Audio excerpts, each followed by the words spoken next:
Hey everybody, this is Vanguard here. I thought I'd do a quick deck tech on this basic Alexa Soldiers deck that I'm currently sitting in 5th on the ranked ladder with, mostly just because I think it's real fun to play with, and it's been a long time since a basic Alexa Soldiers deck has been competitive or viable. I don't think that this is the best list out there. Obviously, it's not at number one. But I do think it's a fun one, and so I thought I'd share it with y'all.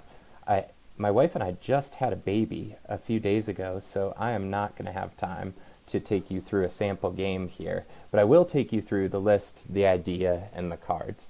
So the basic framework for this is it's an aggro control deck. Unlike most soldiers decks, where you're just like trying to do damage as quickly as possible, I was thinking that with some of the new cards from the new expansion, there might be a slightly different approach to basic Alexa that represents more of a put creatures on the board and then try to protect those creatures and disrupt the opponent's game plan type of approach. So that's what we've got here, and I've been fairly successful with it, both on the ranked ladder and in the golden ticket qualifier and in a couple free roll tournaments. So we can go through probably the creatures first, and then I'll take you through the spells. So you're just running one drop here, Steelhost Spearmen. You're running 4 of them.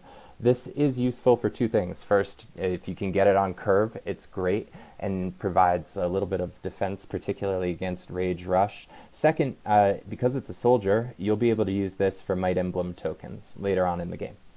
Alright, second creature, Temple Guard as a 2-drop. This is a creature that really fits the aggro control sort of gameplay style perfectly because it's already protected itself. Alone on the front line against a control list, it's very, very difficult for decks to remove a Temple Guard. For instance, against, say, a Rage Wisdom control deck that's running a lot of flash freezes, it's running some power discharges.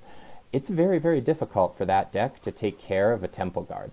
In fact, if you leave that card by itself on the front line, there's almost nothing in the list that can target it.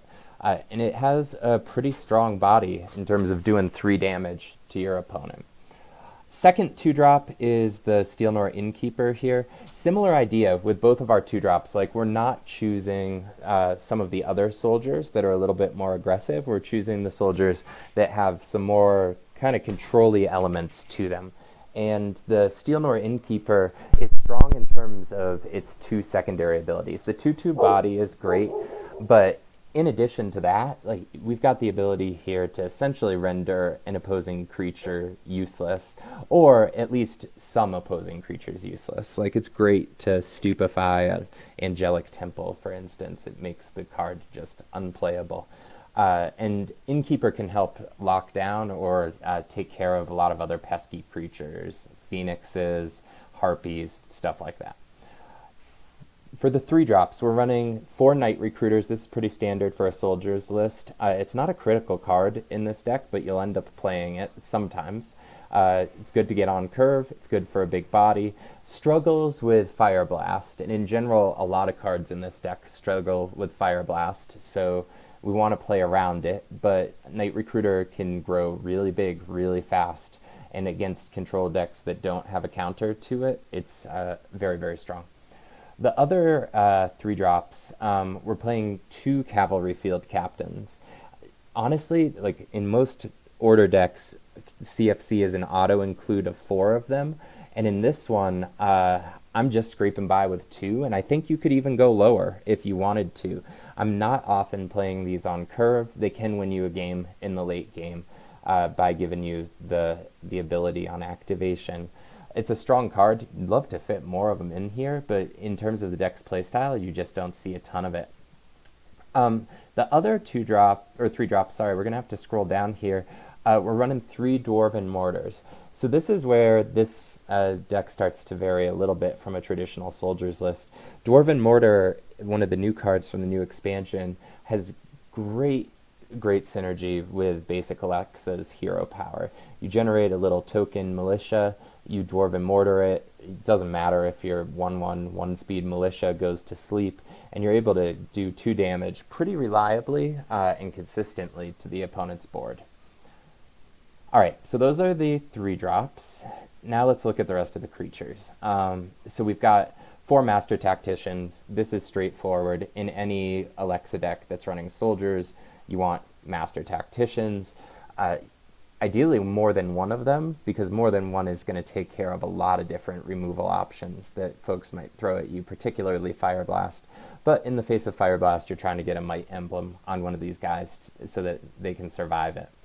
We're running 3 Timeyas. Even with the nerf here, Timeya is an extremely strong card, particularly in a deck like this where you're likely to have more creatures on the board than your opponent, so the Valor buff will usually give you the ability to get card draw. We're also running 3 Soluxios, again in theme with the idea of this being like an aggro sort of control type deck. Soluxio is probably the strongest card in the deck. At 3/3 flying on curve, we're going to be able to hit it with going just to 2 levels and preventing the enemy from playing their hero power. That's the creature suite here. And then let's look at the spells. Just 1 guards. Would love to run more. Most soldiers lists do. I couldn't figure out a way to make it work with the cards in terms of just the deck size. But having one of these as something that your opponent needs to play around is helpful, and it can win you the game. In fact, did win me a game earlier on today. Second, Holy Radiance. We're playing 3 of these. You could probably make an argument for 4. We are going to go to 2 order levels, so we're able to use it both for the 1 damage and as the 3 damage spell. A lot's been said about this card. It's exceptionally strong when you're able to play, particularly for the second ability, and in this deck we're able to play it for the second ability. We're running 1 Soul Projection. This is a huge board clear and works really well with Knight Recruiter. If you're able to bump up or pump up a Knight Recruiter, Soul Projection, it'll usually clear the board. Similarly, Ray of Righteousness, we're playing 2 of them, take care of all of your opponent's big threats. Although we have other options to take care of our opponent's big threats too, specifically Parallel Evolution. We can turn almost any card that our opponent has into a little 1/1 militia, or we can bump our little 1/1 militias into some sort of huge creature that our opponent isn't expecting and attack and go face with it and win the game. Parallel Evolution works very, very well with basic Alexa. We're running 3 of them here. Again, you could make a case for 4. There are a lot of cards that you'd make a case for 4 of. And then the shrines, order shrines, we're running 4 Trigons because we want to ideally go with a order wisdom dual level opener, or if we can't hit that opener, we definitely need it for our second level. The only reason that you really need Trigon though is to be able to play the second part of the Holy Radiance card activation. So if for some reason you decide you don't want to run Holy Radiance, Trigon is not as essential in this deck as it is in others. The only card that we're playing that requires Trigon is Holy Radiance.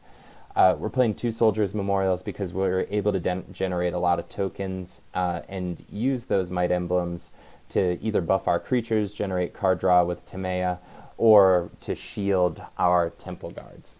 And then finally 4 Wisdom Shrines. These are in the deck just in case for some reason you don't draw Trigon by turn...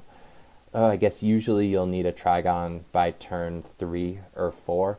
If for some reason you don't get one, between the Wisdom Shrines and the Trigons, we've got 4 total in the deck. Usually you can play around it, but if you find yourself in a pinch where you need to go up to Wisdom to stay on curve, all that means is that later on in the game, you're not going to be able to play Holy Radiance for the second hero activation, but you still got the rest of the deck at your disposal. So how does this play? This just plays as like kind of a ridiculous grindy game against mid-range decks. You've got so many board clears, so many combat tricks, so many ways to nullify your opponent's creatures, whether it's Innkeeper, whether it's Holy Radiance, whether it's Soul Projection, Ray of Righteousness, Parallel Evolution, Dwarven Mortar. That's just a lot for any creature-based deck to try to handle. And even for Rage Rush, which is going to try to put a lot of pressure on you very early on, You've got a lot of clear options. And then against control, you've got enough aggro capability usually to get in under their control spells. Particularly against control, what you usually are aiming for in your opener are temple guards, at least one, ideally more than one, on the front line, and then you're not putting anything else on that front line, at least not against Rage, in order to play around Fire Blast. And I've won games with just one or two temple guards that the opponent couldn't do anything about. So yeah, that's the playstyle. I think it's a real fun deck. Don't have time right now to walk you through a sample game, unfortunately, but please try it out. You can play around with other cards, like things that you might want to include that I haven't included, just because, as you could probably tell, there's more in this that I want to include than I can. You could probably make a case for a couple Centuries of the Light. The Valor synergizes well with a number of cards in the list and gives you more of an early game. Dwarf Musketeer in any Soldier's deck is strong, as is potentially Dwarf Spellbreaker if you're running into, for some reason, like either the mirror match against somebody playing Holy Radiance, or if you're worried about a Burning Rage, or if you're worried about a Scatador's Bidding.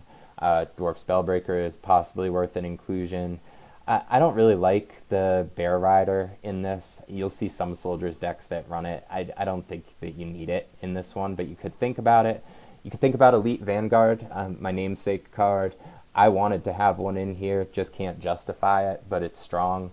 Similarly, since you're going to order levels, you could think about Spellwarden if you felt like you wanted it. I think that's the majority of the stuff that you might consider. And on the Wisdom side, I'd probably consider a Force Mage Protector, potentially, because the one gap in the curve here is around the 3-drops, potentially. You're only running 5 of them between CFC and Dwarven Mortar. You might want a few more than that. But that's the deck overall. It's real fun. Hope you enjoy it. And I do think, even though it's probably not like overpowering and it's not the best list in the game, it's exciting to me to see a basic Alexa archetype that can make it into the top 5 on the ladder. And I just had a blast playing it. And if you have any questions, message me in game, put something in the comments, and let me know if you have any ideas of how to make it stronger.